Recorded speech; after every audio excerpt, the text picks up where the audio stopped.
મારું નામ અમીશા છે અને હું હમણાં જ 15 દિવસ પહેલાં મારા દાદાને અક્ષર હોસ્પિટલમાં લઈને આવેલી હતી. મારા દાદાને ખૂબ જ ફેફસામાં તકલીફ હતી, કફ હતો, શ્વાસ લેવામાં ખૂબ જ તકલીફ, ચાલી પણ નહોતા શકતા. એવી ક્રિટિકલ કન્ડિશનમાં હું નિલેશ સર પાસે લઈને આવેલી અક્ષર હોસ્પિટલમાં. એક સમય એવો હતો કે એમને આઈસીયુમાં રાખ્યા ઓબ્ઝર્વેશન ઉપર. થોડીક એમને ઇમ્પ્રુવમેન્ટ મળી અને એમાં એમની શરીરે ફરીથી એમને એક સ્ટ્રોક જેવું આપ્યું અને એમરજન્સીની કન્ડિશનમાં રાતના 12 સાડા 12 વાગે આખી ટીમ ડૉક્ટર સહિત એ લોકોએ મારા દાદાને ખૂબ જ સારવાર સારી આપી.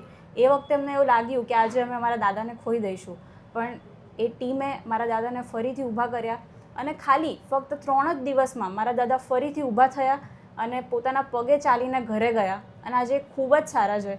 આટલી બધી તકલીફ હોવા છતાં પણ કોઈ પણ એક્સ્ટ્રા મેડિકેશન કે કોઈ બી એક્સ્ટ્રા ઓક્સિજન કે કોઈ બી મશીન વગર આજે એ શાંતિથી પોતાની રીતે સ્વયં રીતે ફરી શકે છે. તો હું અક્ષર હોસ્પિટલ અને નિલેશ ડૉક્ટરનો ખૂબ જ આભાર માનું છું અને હું ખૂબ જ ટ્રસ્ટ કરું છું હોસ્પિટલને.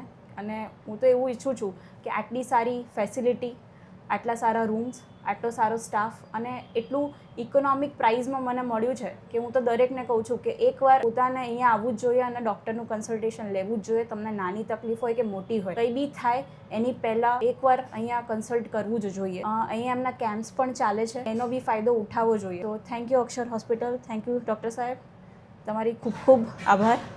Thank you.